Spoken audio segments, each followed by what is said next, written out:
Fui una esposa infiel y engañé a mi esposo con el jardinero en la hamaca del patio mientras mis hijos jugaban.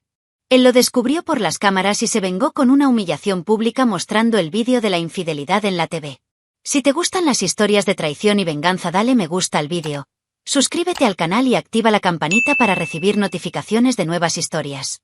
Mi nombre es Luciana, tengo 37 años, soy maestra y mis vecinos me han llamado la esposa perfecta.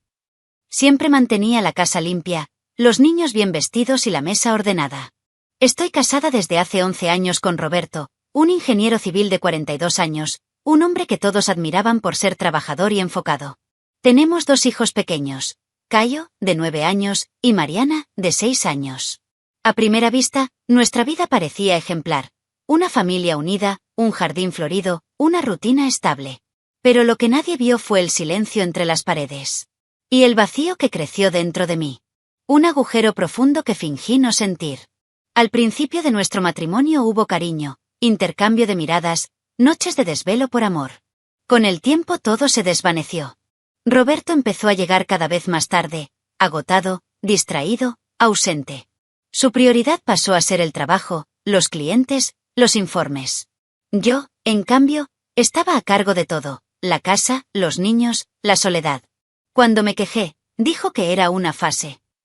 Pero la fase se volvió rutinaria. La rutina se convirtió en aburrimiento.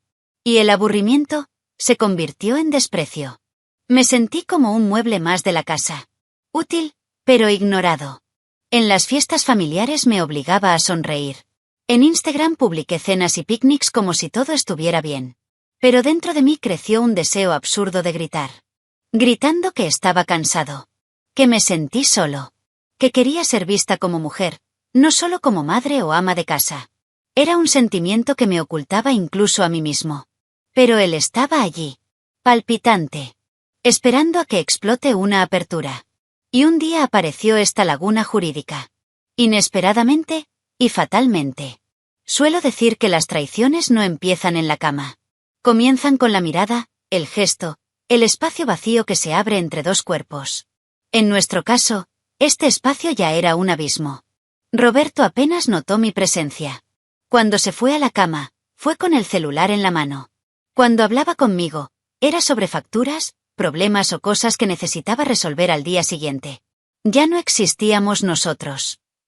Estaba él, estaba yo, y en medio de eso, una casa silenciosa. Me extrañé a mí mismo. De la mujer que una vez fui. Todo esto me estaba devorando por dentro, pero fingí tener el control. Hasta que, una tarde bochornosa, algo pasó. Una escena común y sencilla, los niños jugando en la piscina inflable, yo tendiendo la ropa en el tendedero. Y entonces, apareció. El nuevo jardinero. Jonás. Cuerpo moreno, tranquilo, fuerte, mirada directa. Había algo en él que despertó en mí algo que había estado dormido durante años. Quería ignorarlo. Pero esa mirada me atravesó. Y ahí todo empezó a torcerse. Tan rápido como fue imperdonable. Tal vez pienses que soy el villano. Y tal vez lo sea. Pero créanme, no me desperté planeando destruir a mi familia. Solo quería sentir algo otra vez. Cualquier cosa. Hazte notar. Deseado. Vivo. Lo que no sabía era que esa sensación fugaz tendría un precio muy alto. Un precio que todavía pago hoy, solo, cada noche, cuando miro al techo y escucho el eco de todo lo que perdí. Pero esa tarde, esa maldita tarde, crucé una línea que no se podía deshacer. No puedo decir exactamente cuándo empezó a morir mi matrimonio. Creo que fue poco a poco, como una planta olvidada en el balcón, todavía viva, pero marchita, sin color, sin vida. Roberto siempre fue un buen padre, eso nunca lo dudé. Pero como marido, perdió el rumbo. O tal vez ambos nos perdimos. El tiempo se llevó todo lo que había de luz entre nosotros, el roce en la cintura al pasar por la cocina, el beso en el cuello antes de ir a dormir, la risa tonta al final del día. Nuestra relación se convirtió en un protocolo y una carga. Dijo que hizo todo por nosotros. Ese trabajo fue sacrificio. Pero en el fondo sabía que era un escape. Escapar de mí, de la rutina, del matrimonio que ya no tenía ningún interés en mantener vivo. Mientras él pasaba el día en la oficina y regresaba agotado, yo me quedaba atrapada entre loncheras, juguetes, facturas y llorando por las noches. Fui madre todo el tiempo. Mujer, nunca. Era como si la casa me hubiera tragado. Y lo peor de todo es que no pareció darse cuenta. No cuando estaba en silencio, no cuando lloraba en la ducha. Las conversaciones entre nosotros se limitaron a cosas prácticas. ¿Compraste el pan? ¿Cayo hizo la tarea? Mariana durmió. Nada sobre nosotros, nuestros sueños, deseos, planes o frustraciones. Podría desaparecer durante todo el día, y él ni siquiera se daría cuenta. Y al final de la noche, se tiraba en el sofá, jugaba algún juego y dormía roncando. Miré a ese hombre y me pregunté dónde estaba el chico del que me enamoré. ¿Dónde estaba Roberto que me hizo reír con tonterías y me agarró en la cocina porque sí? Fue en este escenario gris, donde la rutina era un desierto emocional, que algo nuevo surgió. En este caso, alguien. El nuevo jardinero, que llegó por recomendación del portero, diciendo que necesitaba algo de trabajo. Su nombre era Jonás. Debía tener poco más de 30 años. De piel oscura, hombros anchos, modales tranquilos. El primer día apenas me habló. Pero él me miró. Una mirada directa. Sin falta de respeto, pero con presencia. Esto me molestó. Me dejó en alerta. Era un tipo de atención que no había recibido en mucho tiempo. Con el paso de los días, Jonás demostró ser eficiente, discreto, casi invisible. Llegó, limpió todo, arregló las plantas, armó los juguetes de los niños y se fue. Pero las miradas continuaron. Y empezaron a hacerme pensar. Sentir. Vístete un poco más. Ponte lápiz labial, aunque sea solo para tender la ropa. Sabía que estaba mal. Pero también sabía que era humano. Y me sentí tan solo, tan olvidado, que cualquier chispa me parecía fuego real. Y fue entonces cuando llegó el peligro. Cuando apareció con la hamaca cruzada en sus brazos, diciendo con ese tono ronco «¿Quieres que la instale aquí o más profundo?», sentí algo extraño. Un escalofrío. Una especie de vergüenza y emoción que no había sentido en años. Me reí, charlando. Pero por dentro algo ya ardía. Y lo más aterrador es que no luché contra ello. Porque una parte de mí, una parte que ni siquiera recordaba que existía, quería eso. Quería que me vieran. Quería ser deseado. Y Jonás lo vio. Vi todo. Era su tercer día aquí en casa. El sol brillaba, los niños jugaban con la manguera en el patio trasero y yo aprovechaba el calor para tender la ropa en el tendedero. Jonás cortaba las ramas secas del seto, sin camisa, sudoroso, concentrado. Fingí no mirar, pero cada uno de sus movimientos era imposible de ignorar. Había algo allí que iba más allá de lo físico. Era un silencio cargado, una tensión silenciosa que llenaba el aire como un olor imposible de describir. Y ese día lo dejé crecer. No sé quién lo empezó. Tal vez fui yo, con una sonrisa tonta, preguntándole si quería agua. Tal vez fue él, diciéndome gracias con los ojos en lugar de con la boca. Las palabras que intercambiamos fueron pocas, pero las miradas lo dijeron todo.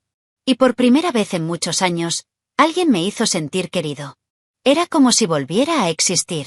Como si saliera del modo sigiloso y alguien me presionara a reproducir. No quería que fuera así. Pero yo quería eso.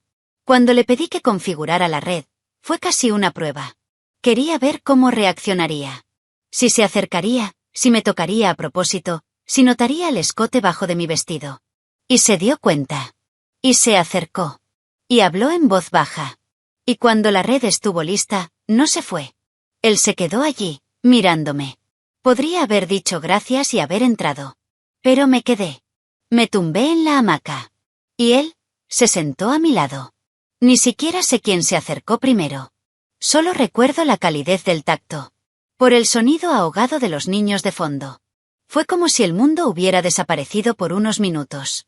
Las voces de mis hijos jugando se convirtieron en ruido. Mi corazón latía demasiado rápido. La conciencia gritaba, pero el cuerpo ya había tomado las riendas. Y entonces sucedió. No hubo conversación, sin duda.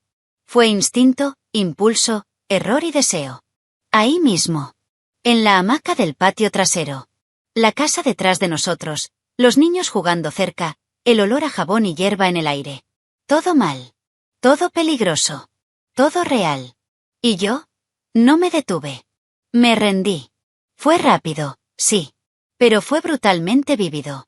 Cuando se sentó a mi lado, todavía dudé. Pero todo lo que hizo falta fue un ligero toque en mi muslo y me rendí sin luchar. Tiré del tirante de mi blusa hacia un lado, dejando al descubierto mi pecho, y él bajó la cabeza, como si tuviera sed. Luego, levanté discretamente la parte inferior del vestido, abrí espacio entre mis piernas, y casi automáticamente, me incliné sobre él. Hice con mi boca lo que ya no recordaba cómo hacer, como si mi cuerpo actuara en lugar de mi mente, y la red comenzó a balancearse, crujiendo lentamente. Cuando finalmente se acostó detrás de mí en la hamaca, ya todo estaba en llamas. Fue rápido, impulsivo, desesperado. Cuando terminó, se levantó en silencio y fue directo a la manguera. Abrió el grifo y empezó a lavarse allí mismo.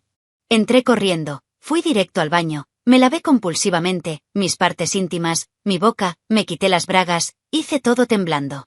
Después volví al patio y limpié la red con un paño como si estuviera borrando un delito. Pasé el resto del día en estado de shock. Preparé la cena, bañé a los pequeños, le sonreí a Roberto cuando llegó a casa y todo parecía normal.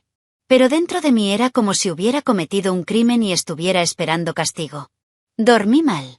Soñé con cosas confusas. Me desperté sudando. Jonas no apareció al día siguiente y eso me produjo una mezcla de alivio y decepción. Sabía que había abierto una puerta que nunca debería haber sido tocada. ¿Y lo peor? Una parte de mí quería abrirse más. A la mañana siguiente me desperté con los ojos hinchados y malestar estomacal. Lo primero que hice fue mirar por la ventana para ver si aparecía Jonas. No apareció. Roberto salió de la habitación ya vestido con ropa de calle, ajustándose la corbata con una sonrisa en el rostro. «Buenos días», dijo, como si nada hubiera pasado. Besó a los niños en la frente, tomó el cuaderno de ejercicios y hasta elogió el olor del café. Mi mano tembló sobre la taza. Pensé que estaba actuando bien. Pero en el fondo, algo en eso me causó más miedo que alivio. Pasé todo el día convenciéndome de que nadie lo había visto. Lo cual fue rápido. Que los niños estaban distraídos. Que no había manera de que nadie pudiera sospechar nada. Me aferré a estos pensamientos como si fueran salvavidas. Lavé la ropa 3 veces. Apliqué lejía a la tela, la froté con un cepillo y la colgué al sol como quien cuelga una confesión para secar. Y aún así, el olor de aquella tarde no salía de mi nariz. Era como si mi piel hubiera absorbido el error y se me hubiera pegado. Roberto llegó a casa del trabajo más tarde de lo habitual. Vino con helado para los niños, se rió con ellos en el sofá e incluso me preguntó si quería ver algo juntos después de que estuvieran dormidos. Quería decir no. Quise salir corriendo, inventarme un dolor de cabeza, pero me lo tragué todo y dije claro. Nos sentamos uno al lado del otro, viendo cualquier tontería, mientras mi mente corría como un animal acorralado. ¿Y él? Sereno. Tranquilo. Como si realmente estuviera en paz. Eso empezó a desesperarme. Al tercer día ya me sentí mal. Paranoico. Cada vez que me miraba, pensaba que era un juicio. Cada paso que daba por la casa me parecía pesado, vigilado, asfixiante. Empecé a pensar en todo, vecinos, cámaras, espejos, reflejos. ¿Alguien lo había visto? ¿Se dieron cuenta los niños? ¿Roberto lo sabía? Pero si lo sabía, ¿por qué estaba tranquilo? ¿Por qué no me confrontaste? Esta duda me mató. La espera, la posibilidad de un castigo silencioso. La sensación de ser observado cada segundo. En un momento pensé en hablar. Confesar. Abre tu pecho y acepta las consecuencias.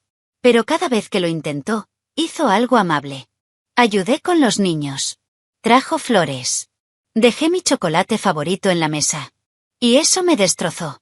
Porque si lo supiera, ¿por qué actuaría así? Estaba en ruinas. Dormí poco, comí mal, lloré escondida en el baño. Esa culpa me tragó como arenas movedizas. Pero él siguió sonriendo. Y cuanto más sonreía, más miedo me hundía. Hasta que el jueves me sorprendió con una invitación. El sábado vamos a hacer una barbacoa aquí en casa. Llama a tu madre, a tus primos, también vendrá la gente del trabajo. Él sonrió mientras lo decía. Una sonrisa tranquila, controlada, casi fría. Me obligué a sonreír, tratando de no dejar que mi rostro cayera. En ese momento, algo dentro de mí dijo, él lo sabe. Él solo está esperando.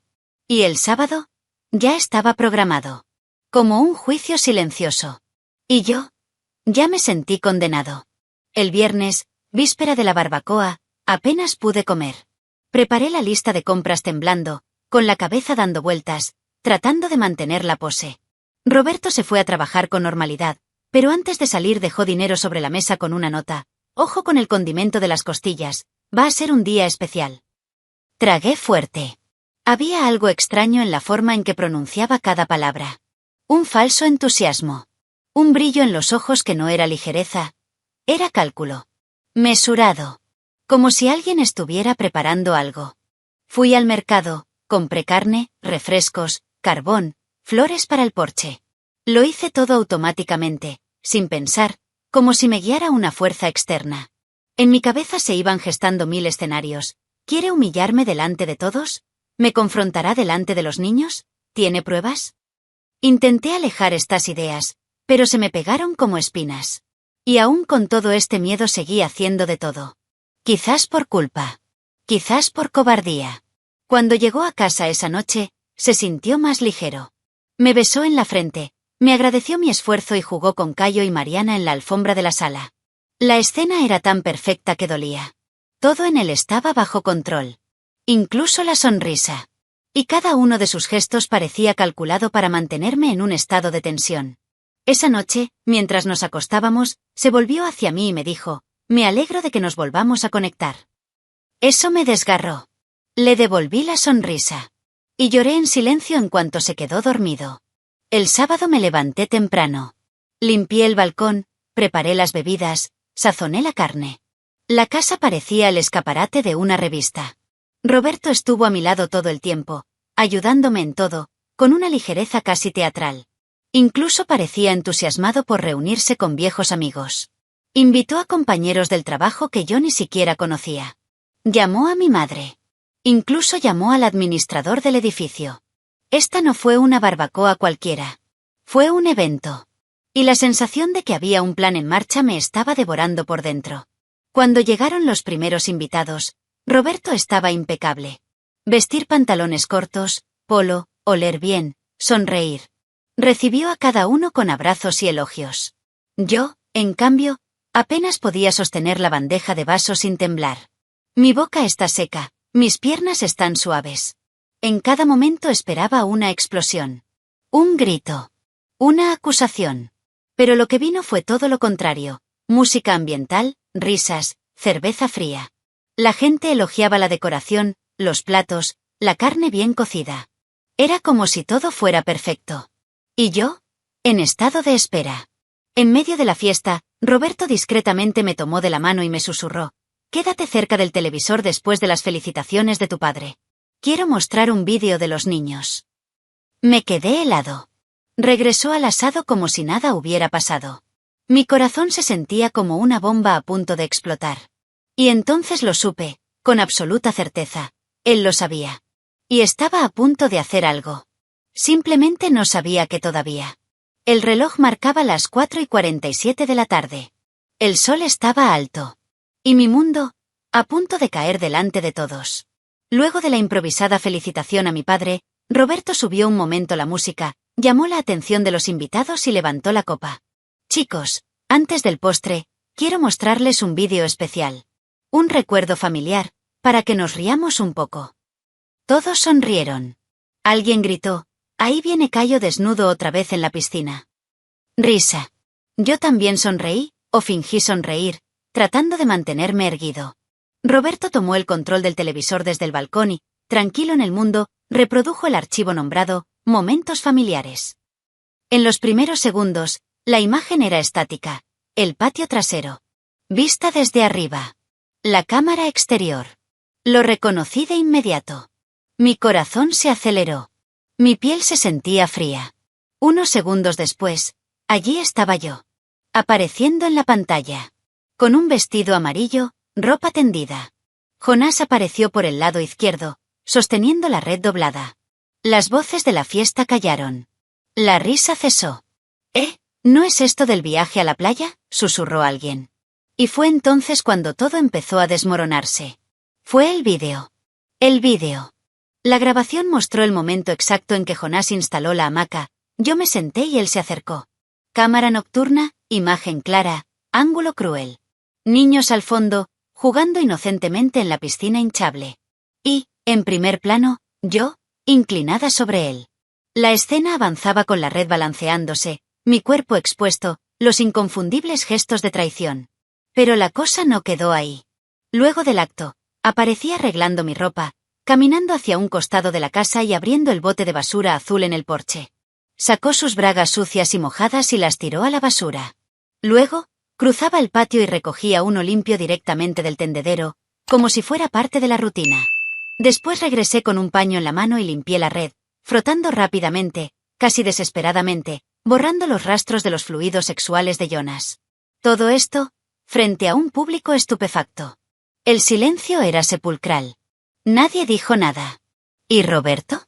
Con los brazos cruzados, mirando. Sin emoción. Sin gritos. Sin dramatismo. La grabación continuó durante otro minuto y medio. Hasta el momento en que Jonás se levanta y se acerca a la manguera. Y entro a la casa. Luego el vídeo se corta. La pantalla se vuelve negra. Y la imagen vuelve a los rostros de los invitados. Mis tías, mi suegra, mi hermano, los compañeros de Roberto. Personas que vivieron conmigo durante años, ahora me miran como si vieran un cadáver caminando. Nadie dijo nada. Roberto caminó hasta la mesa central del balcón y colocó sobre ella una carpeta negra. Firma, se limitó a decir. Está todo ahí. Divorcio. Custodia. Visitas. Compartir. Te doy lo que tú me diste, una despedida pública. Lo dijo con tanta calma que dolió más que cualquier grito.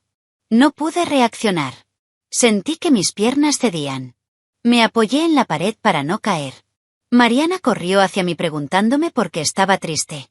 Cayo abrazó a su hermana. El mundo giraba a cámara lenta. Miré los rostros de las personas tratando de encontrar un hilo de empatía. Pero lo único que vi fue disgusto, conmoción y lástima. Roberto me entregó un bolígrafo. Yo firmé. Con la mano temblorosa, incapaz de leer una línea. Recuperó la carpeta, agradeció a los invitados por asistir y se disculpó por la exposición. Dijo que a veces el dolor necesita ser público para dejar de ser invisible. Recogió a los niños y salió con ellos por la puerta principal.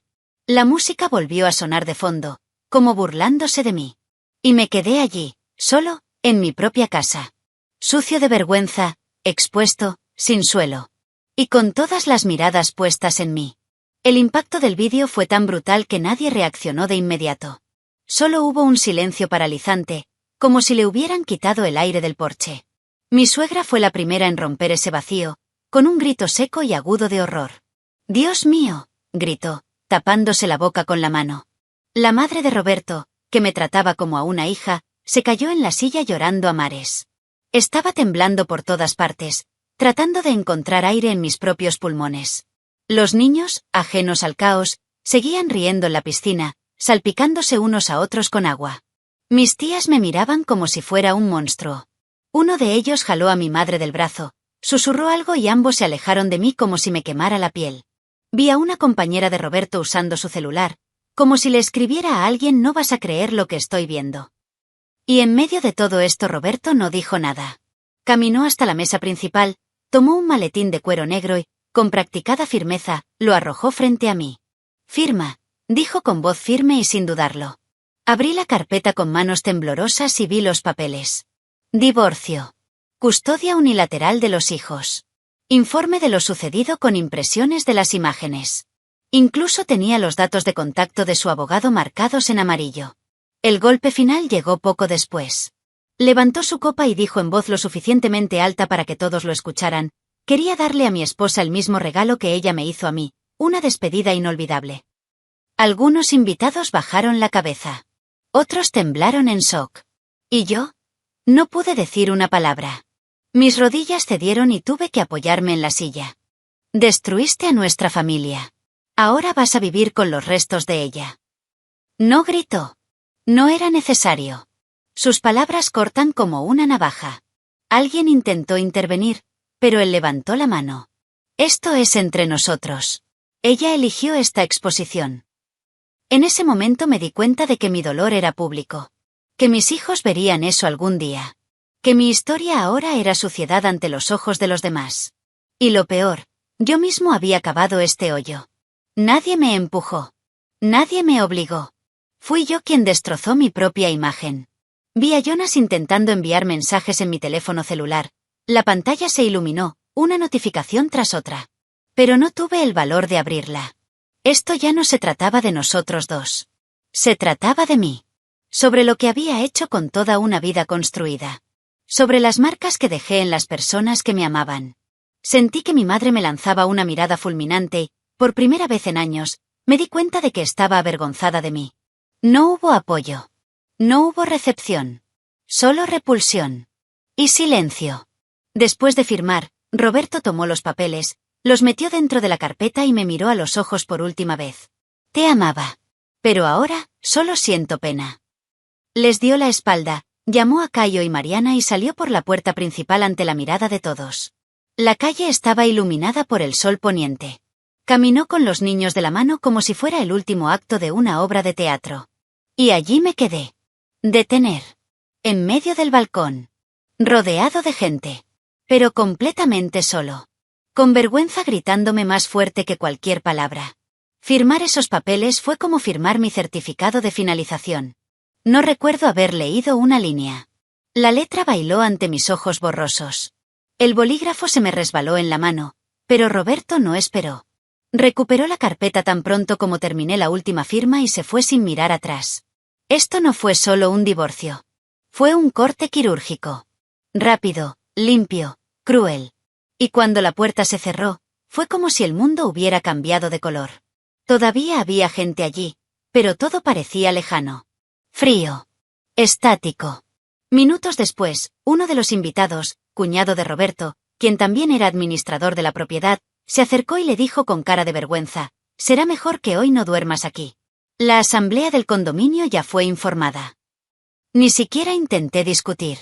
Subí las escaleras, empaqué algo de ropa en una mochila y salí por la puerta trasera. Mientras caminaba por la acera, vi rostros en las ventanas, ojos curiosos y críticos. Cada paso fue un clavo en mi orgullo. Cada mirada atravesó mi piel como una cuchilla caliente. Y me merecía cada uno de ellos. Al día siguiente intenté hablar con Roberto. Llamé, envié un mensaje, pedí hablar sobre los niños. La respuesta fue breve, objetiva y dolorosa. Es mi custodia.